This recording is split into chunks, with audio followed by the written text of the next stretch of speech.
Queria aqui, nesse momento, passar a palavra para o professor Gustavo Donato, que é nosso conselheiro do Brasil 5.0, agora também na presidência do Conselho Superior do Sistema Nacional de Coalizões Digitais Regionais, que é reitor do Centro Universitário FEI, e tem, de fato, na própria FEI, a oportunidade de dois profissionais, dois professores que poderão contribuir nesse trabalho desse grupo.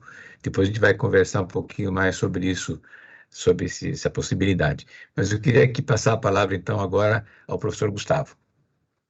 Obrigado, Francisco. Boa noite a todos. E indo direto ao nosso objetivo aqui, nós vamos ter a partilha dos nossos convidados de algumas experiências de muito sucesso e melhores práticas em inovação e transformação digital. Então, gostaria, antes de mais nada, de dar as boas-vindas ao Vitor Teles, amigo Vitor lá da Festo, agradecendo pela presença, ao Paulo, da Bovex, que falará para nós um pouquinho do agro, né? O Vitor falará da indústria, o Paulo falará do agro, a Lilian Hoffman, lá da BP, que já foi apresentada também, obrigado, Lilian, pela presença, e a Regiane, que também participa tanto aqui dos nossos trabalhos e diálogos, e vai falar de cidades inteligentes e é lá da Facens.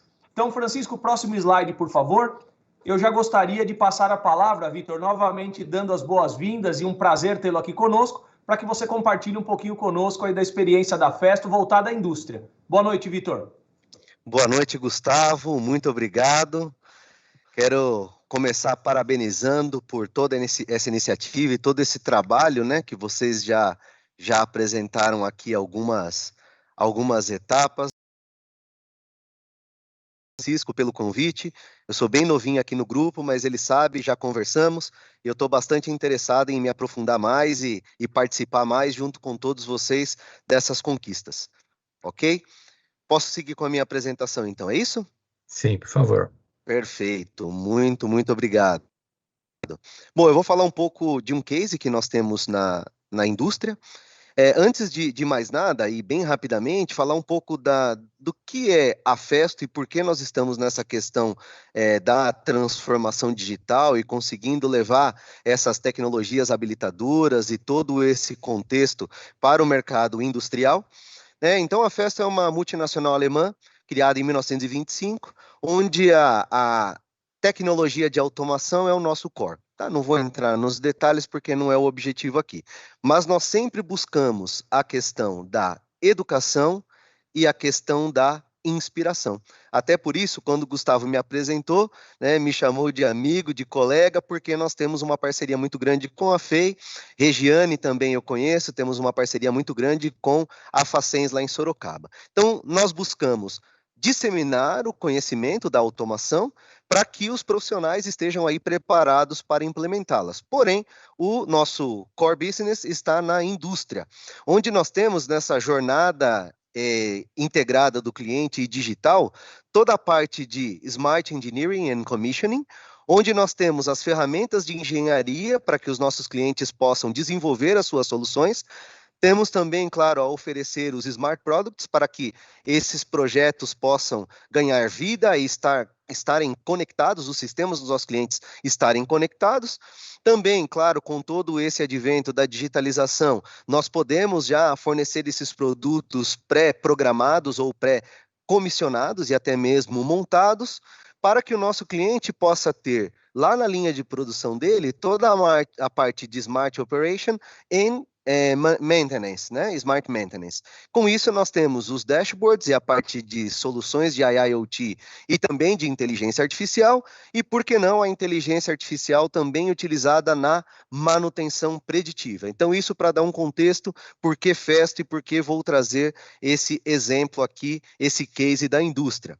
Quando eu peguei todo o trabalho de vocês, né, e conectei esse case que eu vou apresentar com os eixos e os pilares, eu percebo que ele está muito conectado com um mundo de dispositivos conectados, onde aqui vamos falar da parte industrial, e também de novos modelos de negócios, porque esse case permitiu que o nosso cliente desenvolvesse, junto aos clientes dele, novos modelos de negócios e interações entre a máquina que ele desenvolveu e a produção, né, o dia a dia do cliente dele.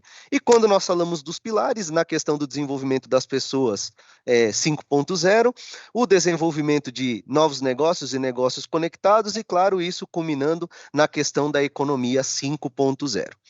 E para sermos objetivos e irmos direto ao case, é um case de um cliente nosso, fabricante de máquinas para o setor alimentício, mais especificamente a parte de embalagens no setor alimentício, que é a Mazipac, que nos procurou, ou nós nos juntamos para que essa máquina dele, de empacotamento vertical, pudesse ser reestilizada e renovada com tecnologias habilitadoras da indústria 4.0. Então, ele nos trouxe lá alguns pontos e passou desse sistema para esse sistema. Então, na aparência, a gente já vê uma mudança, mas a gente sabe que de indústria 4.0 ou economia 5.0, não é só da aparência que a gente deve viver, nós temos que entrar ali e entender qual era a situação atual desse cliente. Então, ele tinha uma máquina pneumática convencional, onde ele levava um bom tempo para fazer o setup ou a mudança, quando ele queria simplesmente mudar o peso do produto que ele iria embalar. Então, fazer uma embalagem de 250 gramas para uma embalagem de 500 gramas, por exemplo. Então, ele tinha toda uma questão mecânica que ele ou o cliente dele precisava alterar para que ele pudesse fazer o setup dessa máquina. Os controles eram manuais, de velocidade, de força, não tinha sincronismo nenhum, era um sistema totalmente standalone, né? E alguns indicadores e alguns alertas apareciam ali na IHM dele. E todo o plano de manutenção, ele não tinha como apoiar o cliente dele nesse plano. Então, diante disso, nós propusemos em conjunto, nós e eles, né, porque nós só impulsionamos ali as tecnologias, mas ele, com a própria engenharia, colocou isso em funcionamento e em prática. E criou essa embaladora vertical que ele chamou de Ultra 4.0. Então, facilitou muito o setup por meio de uma tecnologia que permite o posicionamento, mesmo continuando usando a tecnologia pneumática, uma pneumática digitalizada, onde ele podia controlar, ou ele pode, né, controlar o posicionamento, a força, a velocidade, tudo isso via IHM ou até mesmo via um simples smartphone ou um tablet, tá? Então, ele ampliou muito a disponibilidade dessa máquina no cliente dele, e é isso que conta quando um fabricante de máquina apresenta uma solução para um cliente e colocar que ele conseguiu ampliar essa máquina, o tempo que essa máquina fica em funcionamento, isso começando pelo simples fato de reduzir o tempo de setup. Além disso, nós conseguimos tornar essa máquina 20% mais eficiente no que diz respeito ao consumo do ar comprimido, e por isso que eu coloco lá na questão da sociedade 5.0. E aí, foi possível implementar toda uma plataforma de Smart Operation. Toda a solução em cloud, com controle automático do OEE, toda a parte de análise, tanto de consumo, quanto de até a parte de manutenção preditiva, onde é possível fazer análise de desgaste de componentes pneumáticos, mecânicos e assim por diante, dando notificações aos usuários e também a toda a equipe que faz manutenção, e aqui que vem o grande ponto, também podendo conectar com o nosso cliente, que é o fabricante da máquina. Então, imaginemos, uma empresa comprou essa máquina dele, colocou na linha de produção para fazer a embalagem de amendoins, por exemplo. Então, o nosso cliente pode fazer esse monitoramento e, à medida que a máquina do cliente vai dando sinais que ela precisa de uma manutenção, de maneira ativa, o fabricante da máquina contata ou algum distúrbio no funcionamento da máquina, contata lá a empresa que está embalando os amendoins e dá um alerta, pede para fazer uma manutenção ou até programa uma parada de máquina. Então, nós ampliamos o negócio do nosso cliente em não só vender a máquina, mas também vender o serviço já preditivo que mantém ou que aumenta, amplia a disponibilidade de máquina no cliente final dele. Então, foi um trabalho em conjunto que levou a esse resultado. Quando a gente pega o toolbox da indústria 4.0 e faz uma análise, é notória a diferença quando nós analisamos esses aspectos de integração de sensores e atuadores, comunicação e conectividade, a funcionalidade, claro, a parte de armazenamento de dados e troca de informações, o produto relacionado a serviços de tecnologia da informação, como esse exemplo da manutenção preditiva, e até todo o modelo de negócios de outros serviços que ele pode oferecer mediante a essas tecnologias implementadas. Então, esse da esquerda cinza era a análise feita da máquina anterior, e esse em azul já é a posição que ele tem frente à questão e análise da indústria 4.0 com a máquina Ultra 4.0. Tá? E quais foram os principais benefícios para a gente fazer um resumo? Agilizar a tomada de decisões e ampliar a disponibilidade. Como que agiliza a tomada de decisões? Com a qualidade dos dados que o cliente dele recebia, aumentando a performance e colocando ali toda a detecção dos gargalos, né, que é aquele controle automático do AE, em tempo real. E ampliar a disponibilidade, podendo aprimorar a confiabilidade e a qualidade, tanto da máquina que ele ofereceu, quanto dos produtos que o cliente dele está oferecendo para o mercado, podendo garantir, eu dei o exemplo lá do amendoim, que a variação de peso de uma embalagem para outra fosse mínima, não havendo perdas para o fabricante, né, do produto, do amendoim, tampouco lá para o próprio cliente dele, né, e aí incorrer em até problemas aí de direitos do consumidor, tá?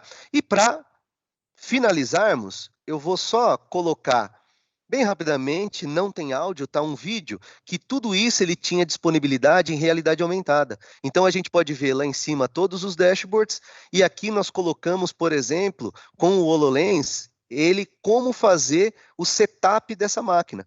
Então é um vídeo onde qualquer operador poderia colocar esse óculos, vai assistindo esse vídeo e vai fazendo as modificações na máquina para que ele consiga colocar a máquina em funcionamento, fazer uma manutenção ou até mesmo o setup de mudança de um produto, como o exemplo que eu dei, mudar de uma embalagem de 300 para 500 gramas. Tá? Então, bem rapidamente, dentro do tempo aí certinho que foi estabelecido, e aí só deixar, né, o Peter Drucker, se a gente não vai gerenciar aquilo que a gente não consegue medir. E com todas essas tecnologias que nós implementamos, os nossos clientes conseguem medir ali todas as variáveis necessárias para manter o pleno funcionamento do sistema. E vamos então agora já passar a palavra e chamar, agradecendo novamente, Paulo, pela sua presença, para que conte um pouquinho para nós aí da experiência da Bovex no agro. Paulo, a palavra é sua, boa noite, obrigado. Boa noite, Gustavo, boa noite a todos, Francisco, um super prazer estar com vocês, uma grande honra e uma felicidade poder compartilhar um pouquinho do que a gente fez e principalmente um pouco do que a gente acredita, né? Então, a nossa história, eu venho trazer aqui, na verdade, o compartilhamento, na verdade, de dois cases, né? De um case, primeiramente do case da Coima, né? Onde eu fui CEO por 12 anos. Já vou compartilhar a tela aqui para vocês da minha apresentação. Então, assim, na verdade, eu trago dois cases aqui. Eu sou hoje, eu sou cofundador e CEO da Bovexo, na verdade, uma empresa que eu fundei há 2 anos, juntamente com meu sócio, Carlos Gomes, uma empresa basicamente de software, onde o que a gente faz é utilizar a inteligência artificial para processar variáveis dos aspectos produtivos, dos aspectos de mercado, para otimizar a tomada de decisão para a pecuária de corte. Então, basicamente, é o que eu faço hoje, mas o Francisco me pediu para compartilhar um case anterior que aconteceu enquanto eu era CEO aqui da Coima, a empresa também de equipamentos para pesagem, e eu começo trazendo, então, o compartilhamento da pesagem inteligente, que a gente teve a felicidade de criar aqui no Brasil, juntamente com a Embrapa. Então, a gente sempre rende muitas homenagens à Embrapa, porque se não fosse a Embrapa, a nossa empresa não teria se transformado e, consequentemente, não teria ajudado um pouquinho a transformação do nosso agronegócio.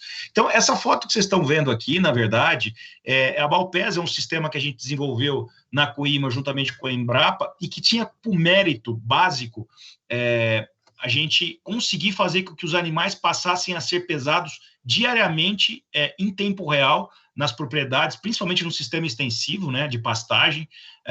E o que isso importa para a pecuária de corte? Ora, a mensuração do peso do animal é básico e, pasmem todos vocês, talvez quem não é do agro não saiba, mas hoje menos de 10% dos pecuaristas brasileiros hoje tem balança na sua fazenda. Então, dado a uma série de desafios e de obstáculos, o que nós resolvemos fazer foi, se Maomé não vai até montanha, montanha vai até o Maomé. Então, a gente criou uma plataforma e esses animais chipados passam a ser pesados em tempo real. Então, isso foi disruptivo para a pecuária de corte no Brasil e no mundo, porque, na verdade, um animal, em regra, era pesado 2 ou 3 vezes durante a sua vida, num ciclo de 3 anos de produção da pecuária bovina, e o animal, com a nossa plataforma, passa a ser pesado, então, 2 ou 3 vezes por dia, todas as vezes que ele vai tomar água. Isso gera uma informação gigantesca, não apenas mais uma pesagem, mas uma correlação da pesagem dele com uma série de variáveis. Então, eu começo a trazer como primeira experiência esse sistema e aonde cruza, na verdade, essa experiência com que os eixos e os pilares aí do Instituto, né? Foi difícil achar, né? Como a gente tinha possibilidade de escolher mais de um. Então, assim, sem sombra de dúvidas, com relação aos eixos, a gente se identifica muito com a economia baseada em dados, o mundo dos dispositivos conectados, educação e capacitação profissional. E com relação a pilares, sem sombra de dúvida, pessoas, negócio e economia 5.0. Eu estou trazendo os eixos e os pilares que nós nos identificamos, tanto no case da Coima quanto no case da Bovexo, porque o que nós estamos fazendo, basicamente, é uma jornada de transformação que começou ao inverso. Na verdade, nós, lá atrás, como Coima, éramos uma empresa basicamente metal mecânica e, ao trazer uma tecnologia para a transformação da pecuária, a gente acabou, como indústria, também se transformando, né? Então, a empresa acabou se revolucionando nos últimos 10 anos, basicamente. Então, metodologia ágil, uma cultura colaborativa, uma possibilidade de geração de dados muito melhor e, principalmente, voltava aos aspectos dos profissionais também que trabalham no nosso time. Então, eu dizia...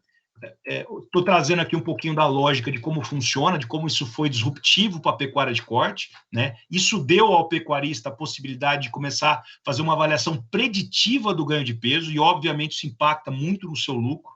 Então, com o nosso desenvolvimento, basicamente desse IoT, juntamente com informações de analytics, informações de inteligência artificial, a gente consegue identificar basicamente aquilo que a gente chama de outlier, ou boi ladrão, animais de baixo desempenho, que até então não eram possíveis de ser identificados no rebanho. Então, com a nossa tecnologia, os animais de alto ou baixo desempenho passam a ser identificados nos nossos dashboards e, a partir daí, você consegue tomar a decisão antes de você, obviamente, vender os seus animais, gerando uma possibilidade N vezes maior de rentabilizar com o seu rebanho.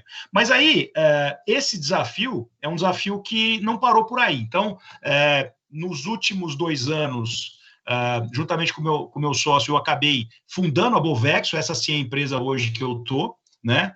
E a gente está tocando, a empresa que está há 2 anos. E o que a gente entendeu como desafio para a pecuária? Então, a gente tem uma rentabilidade muito baixa na pecuária, se a gente for comparar com a agricultura. Existem alguns aspectos aqui que deveriam ser utilizados, deveriam ser verificados de uma forma mais objetiva com relação à produtividade. Nós temos uma produtividade muito inferior do que o ideal na produção de arrobas por hectare, um ganho de peso médio da pecuária brasileira hoje de 400 gramas, e quando, na verdade, nós precisaríamos, para ter uma pecuária próximo da rentabilidade da agricultura, uma pecuária onde você pudesse entregar um ganho médio de peso para o seu bovino de 700 gramas por dia, e um ciclo de produção ainda muito longo, se comparado com outros países. Tudo isso porque o Brasil precisa capturar uma janela de oportunidade da necessidade global de produção de proteína no mundo em 2025 de aproximadamente 10 milhões de toneladas, o que poderia gerar 38 bilhões de dólares a mais no nosso PIB, né? Para isso, a rastreabilidade e a pegada ambiental positiva são absolutamente indispensáveis. Só para vocês terem uma ideia, para eu trazer um pouquinho do problema aqui, nós temos aqui, o tempo é curto, então não vou conseguir explorar muito isso, mas nós temos hoje uma pecuária que é produzida em 192 milhões de hectares. Isso dá uma taxa de lotação de 1,06 unidades animais por hectare.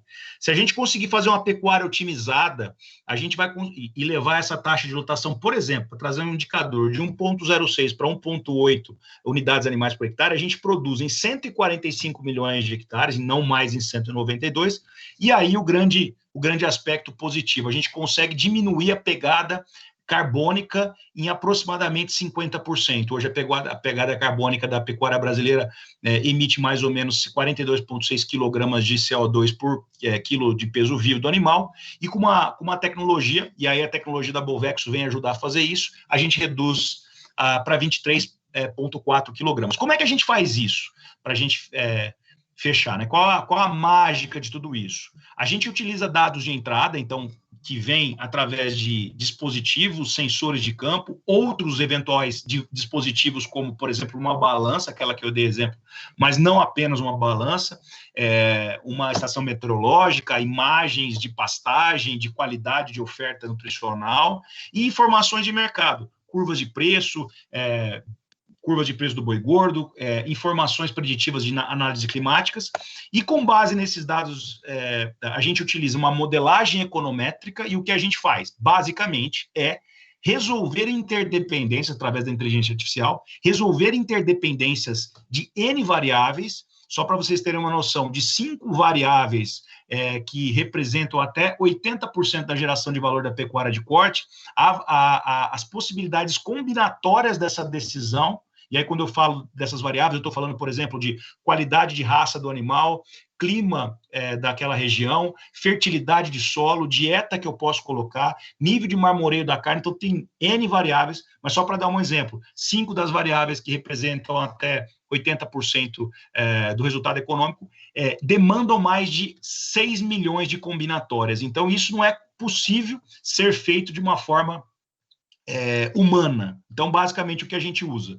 Conhecimento zootécnico, a gente produtiza isso no nosso sistema, utiliza a inteligência artificial, e através dessa modelagem econométrica a gente vai resolvendo as interdependências, tanto nos aspectos produtivos, quanto nos aspectos de curva futura. Então, a gente antevê curva de preço, você tem a possibilidade de, por exemplo, travar o seu animal, e aí, no final das contas, nós vamos ter uma pecuária que responde às principais perguntas. Quais as melhores estratégias de dieta? E quando eu falo isso, é fazer mais com menos, né? É economia mesmo de recursos. Qual é o momento de você vender o seu animal? O melhor momento de você comprar, tudo utilizando informações otimizadas através dessa plataforma. E aí, sem sombra de dúvida, não haveria de se pensar uma plataforma, uma lógica de negócio, um modelo de negócio como o nosso, há 15, 20 anos atrás. Então, sem sombra de dúvidas, existe uma correlação e um pano de fundo muito grande com tudo que está acontecendo nessa economia 5.0. E eu gostaria de já chamar, agradecendo muito pela presença, Lilian Hoffmann, da BP, Beneficência Portuguesa de São Paulo, para contar um pouquinho para a gente das experiências de sucesso na saúde. Lilian, consegue me ouvir? Consigo sim, me ouve bem, Gustavo? Sim, perfeitamente. Temos uma feiana de sucesso aí na BP, a Denise. É verdade. Verdade. Boa noite, Lilian. A palavra é sua. Então, a Denise Santos, para quem não conhece, é CEO da BP e é uma orgulhosa egressa aqui da nossa casa. Lilian, então a palavra é sua e fique à vontade. Obrigada, Gustavo. Obrigada a todos. Boa noite. Eu vou precisar seguir a ordem dos meus colegas de brilhantes apresentações e ainda no tempo. Então, eu vou compartilhar a minha tela. Então, eu vou falar um pouquinho de um case da BP e, na verdade, eu trouxe como pano de fundo um case de criação de uma estratégia digital para um hospital.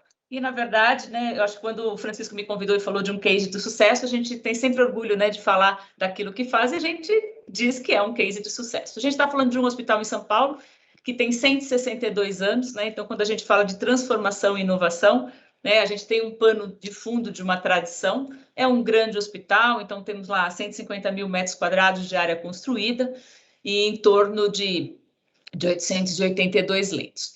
Tínhamos uma realidade, eu vou contar um pouquinho, né, sobre essa criação dessa estratégia, mas nesses últimos 8 anos, né, e aí o colega Gustavo já falou da nossa CEO, acho que isso vem muito também por conta dessa estratégia traçada, acreditando que o digital e a transformação digital ele pode drivar e criar um protagonismo também, né, dentro das nossas instituições. A gente tem um posicionamento de ser um hub de saúde, e dessa forma a gente fala em conexão, né, conectar médico, parceiro, para a gente poder promover a vida. E quando a gente fala bastante dessa análise, a gente diz que a BP quer combinar análises preditivas, prevenção, tratamentos individualizados e interações revigorantes. Claro que com isso fica bastante claro que o dado, né, e a tecnologia ela é um grande aporte para que a gente possa entregar esse nosso propósito. A gente parte, né, desse processo para se criar uma estratégia digital, obviamente, de um plano maior da página estratégica, que eu trouxe como curiosidade alguns relances da página estratégica. Ela é uma página que retrata para nós, né, a realidade, seja das diretrizes estratégicas que a empresa tem, então, ser um hub de saúde, promover a melhor experiência do cliente, ter excelência em saúde e criar um impacto social, né? A BP é uma instituição sem fins lucrativos e filantrópica, então ela atende também pacientes derivados do Sistema Único de Saúde. Mas se a gente olhar aqui rapidamente dentro das iniciativas estratégicas, isso ainda no plano estratégico, ele toca muito a transformação digital. Então, quando a gente fala ali dentro do pilar estratégico de expansão, ele fala muito que a BP quer ter capilaridade, mas ter capilaridade não só territorial, então não é construir uma unidade avançada apenas, mas também ter capilaridade do ponto de vista digital. Se a gente olha, por exemplo, no pilar saúde inteligente, fala também que ter uma gestão baseada em inteligência de dados faz parte das iniciativas estratégicas. Então, a estratégia digital, que é o que eu trouxe como case, ela parte de uma página estratégica maior, de um plano que direciona de modo macro aquilo que é feito dentro da própria tecnologia. E como é que a gente pensa e acredita que exercer esse protagonismo na saúde, ele pode acontecer? Claro, considerando que segurança assistencial é commodity, então toda a tecnologia embarcada aqui, ela por si só, ela assegura e deve garantir a questão da segurança assistencial do paciente. Então, isso pode ser de uma tecnologia beira-leito, para que eu não dê uma medicação errada para o cliente, né, até uma facilidade que eu possa fazer um auto-check-in para que o dado deste cliente esteja de modo adequado. A gente pensa muito que o físico e virtual, ele precisa se complementar e ele tem que se confundir. Então, a experiência do cliente, ela precisa ser a mesma, né, se ele está na BP ou se ele está, por exemplo, numa telemedicina, fazendo uma teleorientação, uma teleconsulta. Pensamos, claro, que dados são insumos, né, muito mais do que só um uso, né, um olhar no retrovisor. A gente quer olhar para frente a partir dos dados sendo considerados por insumos e, obviamente, outros N situações onde segurança da informação é cultura, né? Ela não é uma tecnologia, ela é do todo, e a postura digital first, que é algo que a gente vem adotando para construir a estratégia digital do hospital. Quando a gente fala dessa estratégia digital, ela tem alguns pilares, então, claro que ela passa por tecnologias escolhidas, passa por uma interoperabilidade, né? Ontem, quem escutou o Luiz Reis falando bastante, né, no mercado da saúde, a interoperabilidade, ela traz obviamente, o que a gente precisa, que é o acesso, né? Então, o paciente, se eu interopero entre todos os hospitais, entre todas as unidades básicas de saúde, eu consigo entregar um acesso e uma tecnologia, um diagnóstico muito mais fluido para esse cliente, né? E com custo muito menor do que eu ficar repetindo, por exemplo, um exame em cada uma das instituições. Segurança e disponibilidade faz parte, então, dessa estratégia que foi criada. Escolhas digitais, vou passar por elas bastante rápido. Não poderia deixar de falar de inovação, né, que traz aí tudo que a gente precisa fazer de incremental na melhoria, e aí existe um roadmap de como foi criado. Nosso objetivo e principal estratégia é entregar o que a gente chama de serviços e cuidados digitais aos nossos pacientes em tempo real. Eles precisam ser personalizados, então não é um para todos, né, é específico para aquele paciente, para aquela patologia, para aquela experiência dele, preditivo, colaborativo e, obviamente, seguro e, óbvio, que suportado por pessoas, processos e tecnologia em um ambiente inovador e que, obviamente, nos traga sustentabilidade financeira, precisa ser um ambiente de alta performance. Claro que na revisita, quando a gente falou de tecnologias digitais para criar essa estrutura, se falou muito, né, de quais eram as aplicações e os sistemas voltados para clientes, para colaboradores, os sistemas propriamente ditos de tecnologia, aqueles de gestão, né, os colegas mostraram, né, toda a questão dos dashes, dos controles, dos monitoramentos, isso para nós entra dentro desse arcabouço das tecnologias de gestão, como a gente opera no ecossistema para garantir que essa interoperabilidade aconteça, e claro, sem, né, não menos importante, mas super relevante para a saúde, a questão do IoT que nos permite, né, a questão do sensoriamento, de monitoramento, que faz com que a gente entregue uma saúde mais avançada. Quando fala de interoperabilidade dentro dessa estratégia, a gente também tem muito a crença, né, que o case de sucesso ele vem a partir do momento em que você usa padrões, né? Então não adianta eu querer interoperar se eu não falo em padrões de conteúdo e padrões de estrutura que sejam do país, né? Então, se a gente vai usar o FHIR, se nós vamos falar em LOINC, em SNOMED, vamos falar em CID-10, vamos falar em TUS, né, que é tudo que tem dentro do Brasil, vai nos permitir que a gente possa, a partir dessa interoperabilidade, se comunicar com as outras instituições. Claro que tem que ser para isso definido um conjunto mínimo de dados, então o que, né, o como a gente interopera e o que a gente interopera, então dentro da estratégia digital isso também foi definido, e obviamente quando a gente fala da troca de informações como um todo, a gente tem desde uma arquitetura de um repositório, como é que eu governo esse repositório, como eu torno essa integridade de dados, né? Esse dado se mantém íntegro, então se eu tenho uma chave identificadora única, então se eu vou interoperar, o paciente precisa ser o mesmo em cada um desses players, né, dentro do ecossistema. E aí, obviamente, interfaces com clientes e outros módulos que fazem parte de uma troca de informação. Então, se eu venho de uma estrutura onde eu interopero, eu tenho uma tecnologia, não podemos deixar, né, de ter dentro de um case que seja de sucesso em estratégia digital, falar de segurança e alta disponibilidade. Ainda mais diante do quadro de cyberattacks, né, que todo mundo hoje, a gente costuma dizer que, infelizmente, se você ainda não foi atingido é porque você não é alvo, né? Então, o olhar também de ter alta disponibilidade, até porque estamos falando de um hospital, e também garantir a segurança desse dado num caminho bastante difícil dentro dos hospitais, que a gente diz que as 3 letrinhas da segurança, que é a confidencialidade, a integridade e a disponibilidade, na saúde a gente quer pôr a disponibilidade na frente, mas é óbvio que esses 3 temas, eles precisam estar sempre em conjuntos, eu tenho que entregar para o cliente, né? Seja para o cliente interno, seja para o próprio paciente, um dado que é íntegro, que é confidencial para ele e que, obviamente, ele esteja disponível.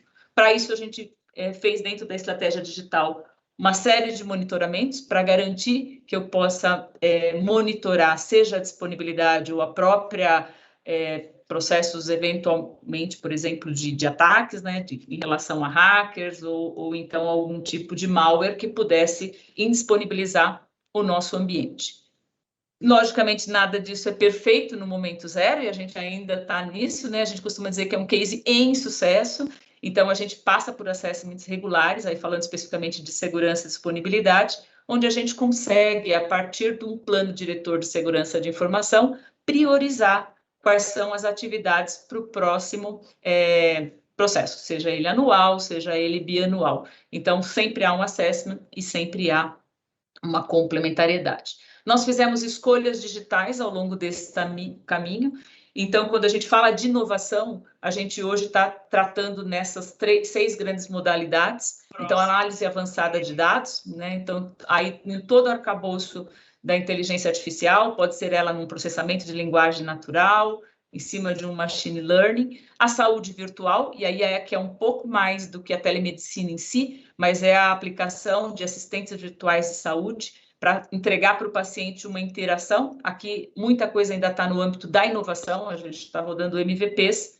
para poder depois colocar em produção. O saúde em tempo real, né, onde a decisão é tomada a partir de tecnologia. O exemplo mais típico que nós temos dentro da BP é a predição de uma condição chamada sepsis, que é uma condição bastante grave. O índice de mortalidade no país é 52%, isso significa que a cada 2 pacientes que desenvolve, um deles vai falecer.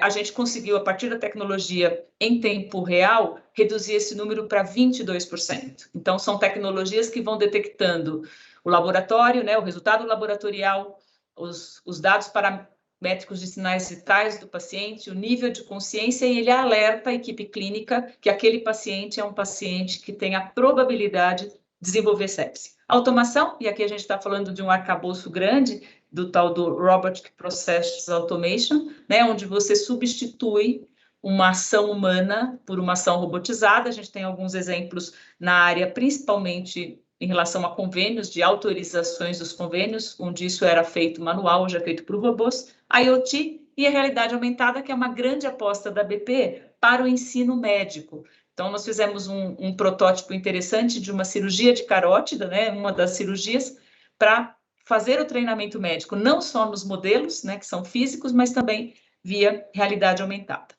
Para isso, a gente fala muito de transformação digital, de inovação, e o nosso conceito novo é de entregar, né, o tal do DCD, que é um termo usado muito pelo Gartner, que é o cuidado Digital Care Delivery, que é a entrega de um cuidado digital no paciente. Quando a gente fala de inovação, nós estamos muito focados agora na estratégia aqui. Temos um processo de inovação que, obviamente, não envolve só tecnologia, né? Envolve pessoas, envolve processos. Um modelo que a gente chama de push and pull. Então, tanto a área de tecnologia, ela tem que oferecer tecnologias às áreas de negócio, o inverso também é verdadeiro. As áreas de negócio podem trazer experimentações que são viabilizadas dentro de um programa de inovação.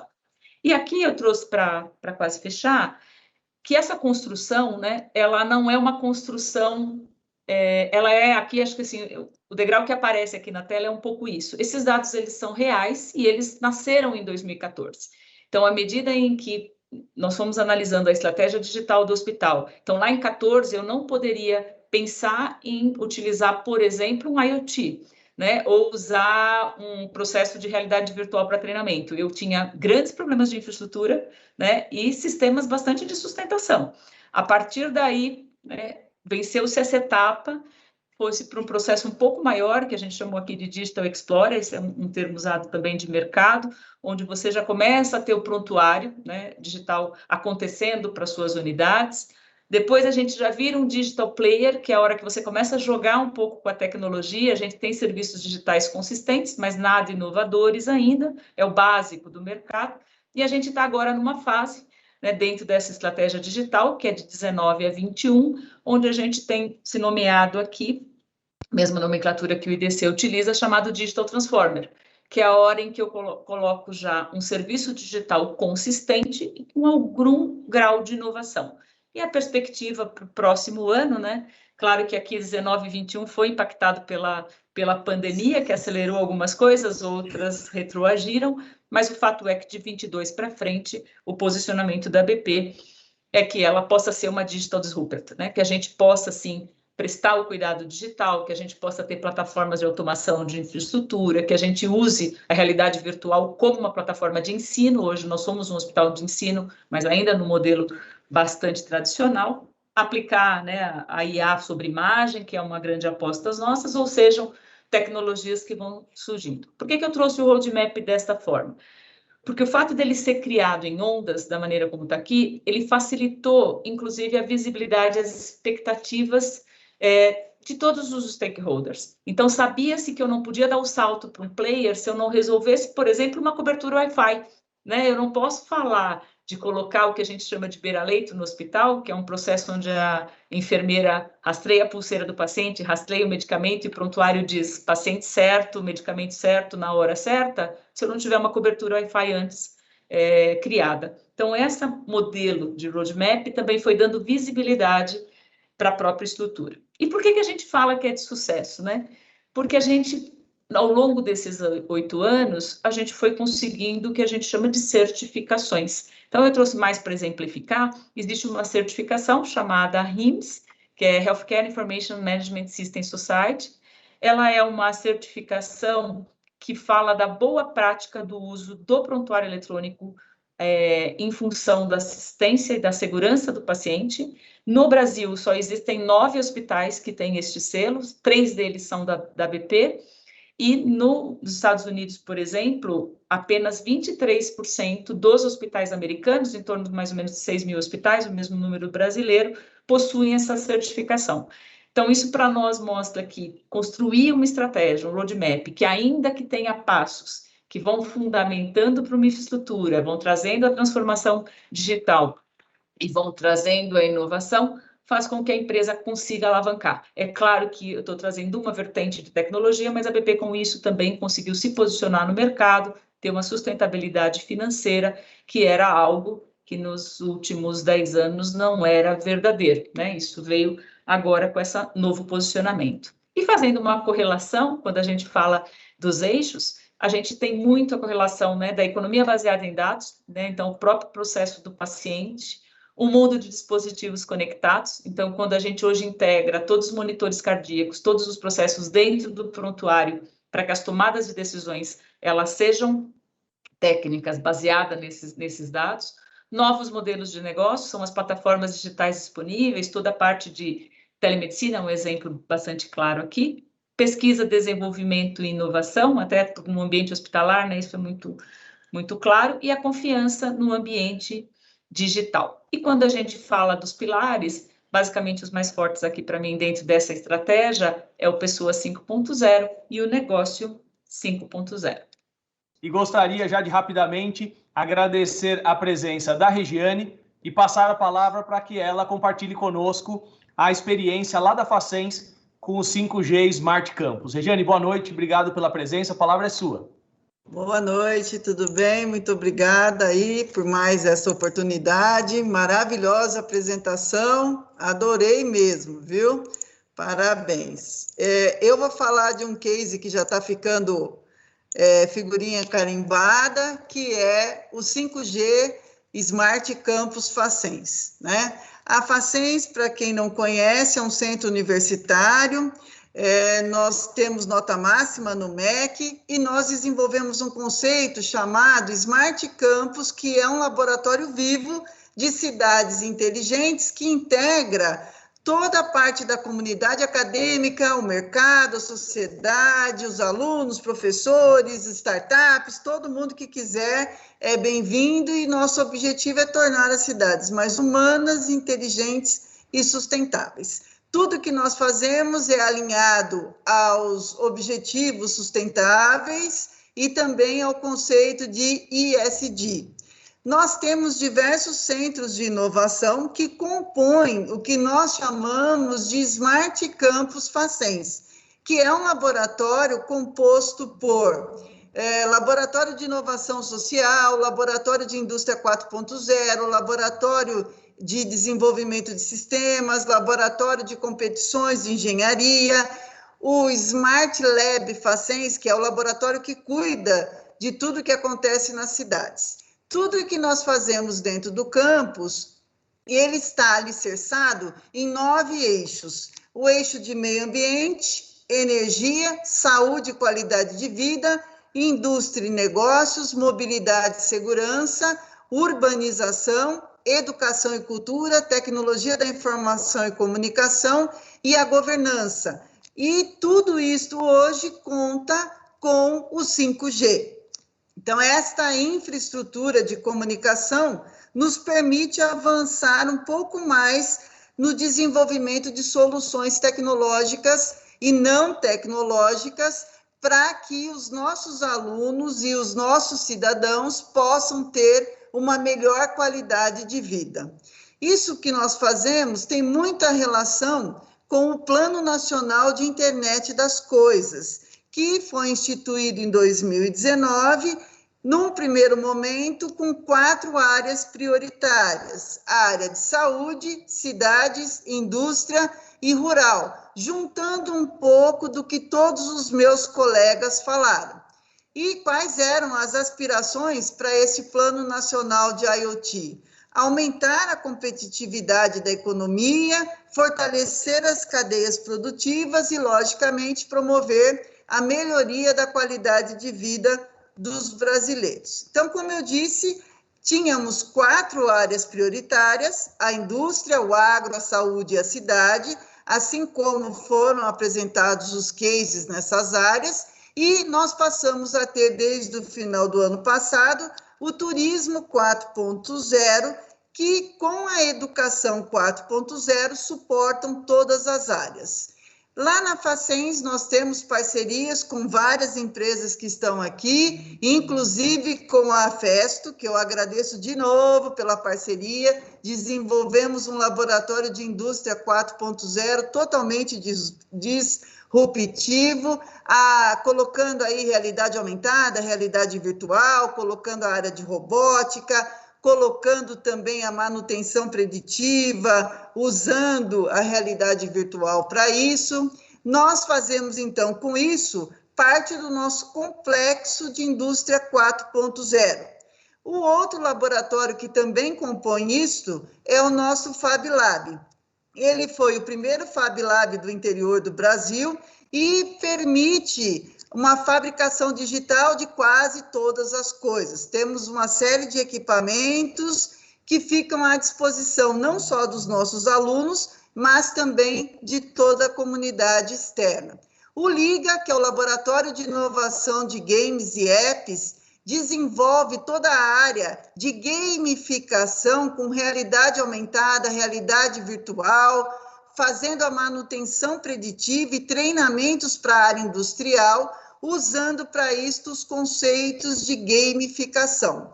Também temos o BRAIN, que é o nosso Brazilian Artificial Intelligent Nucleus, que faz toda a gestão da área de inteligência artificial, focando também nas 4 áreas prioritárias do Plano Nacional de IoT, estando neste momento participando de 3 grandes grupos de pesquisas com as empresas que venceram aí os editais do Ministério da Ciência, Tecnologia e Inovações nesta área de inteligência artificial. Inclusive, o nosso ministro deu uma voltinha no nosso carro, que está sendo transformado num carro autônomo, além de ter sido transformado com a área de energia fotovoltaica, para que ele fosse autônomo, elétrico e autossustentável. Temos também o Farm Lab, que é um laboratório com uma área experimental, com hortas comunitárias, com a parte toda de gestão por drones, gestão com sensores, para o Agro 4.0. E dentro da Facens nós temos um projeto muito forte na área de sustentabilidade. E os 5 pilares são bastante disseminados dentro da instituição. O repensar, o recusar, o reciclar, o reduzir e o reutilizar. Tudo isto, junto com a nossa parte de telegestão, de iluminação e de geração de energia fotovoltaica, nos permite olhar um pouco para o meio ambiente de uma forma mais holística, né? Levando esse conceito também para populações carentes. Já no Turismo 4.0, o nosso foco é que os alunos aprendam a aprender em qualquer lugar e a qualquer momento, principalmente de uma forma diferenciada. Então, nós temos parcerias no mundo inteiro, praticamente, com empresas e com instituições de ensino renomadas que nos permitem enviar alunos, receber palestrantes, trocar conhecimentos como se fosse um turismo mesmo profissional. Na área de saúde, nós estamos debutando, mas debutando com alto nível. Essa semana a gente ficou extremamente feliz com a visita do MEC, conseguimos a nota máxima nos cursos que nós estamos começando a oferecer a partir de 2022, já colocando os conceitos da saúde 4.0, com muitas coisas inovadoras também nessa área. Lá no nosso Smart Lab, que é o laboratório vivo de cidades inteligentes, nós temos todas as informações chegando e integrando a nossa central de controle e monitoramento. Já desenvolvemos mais de 340 projetos nos últimos 6 anos, e esses projetos todos estão dentro desse dashboard, que fazem parte do nosso Smart Control. Dentro disso daqui, estamos aplicando neste momento todo o conceito de inteligência artificial e de manutenção preditiva, para que a gente consiga, em cima desses dados, analisar tudo que pode ser otimizado. Então, nós temos hoje, por exemplo, toda a parte de irrigação sendo integrada com a nossa estação meteorológica, nós temos a parte de telemetria do nosso consumo interno, nós conseguimos saber, por exemplo, como é que está a temperatura, o clima, como é que nós estamos em termos de consumo elétrico, de geração e microgeração de energia, o trânsito, a área de segurança, o nosso laboratório lá, que é o Laboratório de Manufatura Avançada, junto com a Festo,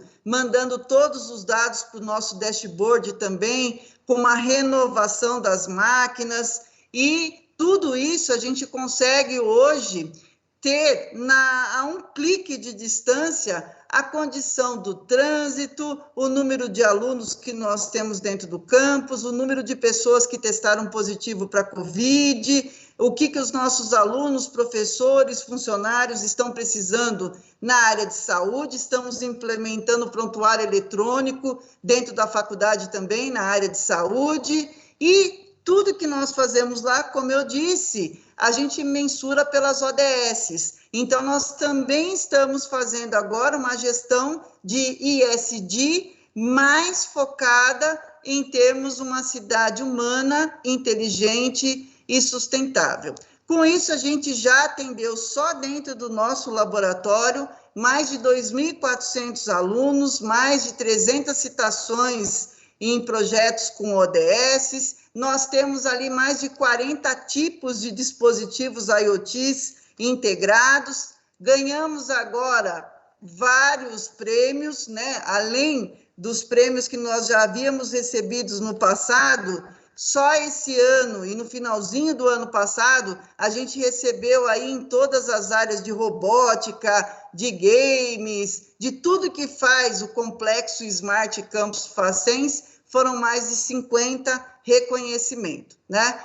Isso tudo integrado às empresas. Então, nós trabalhamos muito a tríplice hélice. E com esta parceria, nós conseguimos ter o maior campus conectado 5G de São Paulo, junto com a Claro, com a Bion, com a Embratel e com a Ericsson. Com isso, a gente foi premiado pelo Ministério da Ciência, Tecnologia e Inovações, né, que reconheceu todo este complexo como um centro de referência IoT e tecnologias 4.0.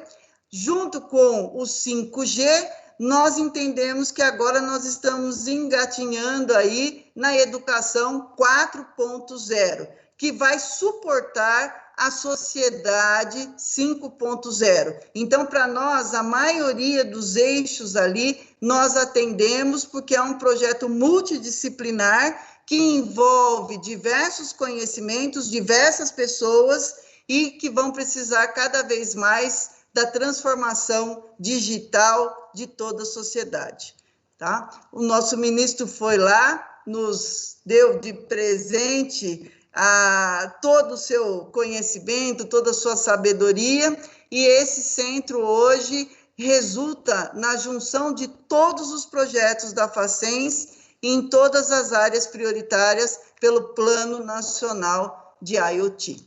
Eu sei que está todo mundo aí em cima da hora, espero não ter passado do meu tempo também, e gostaria mais uma vez de agradecer pela oportunidade de representar aqui a Facens. Muito obrigada.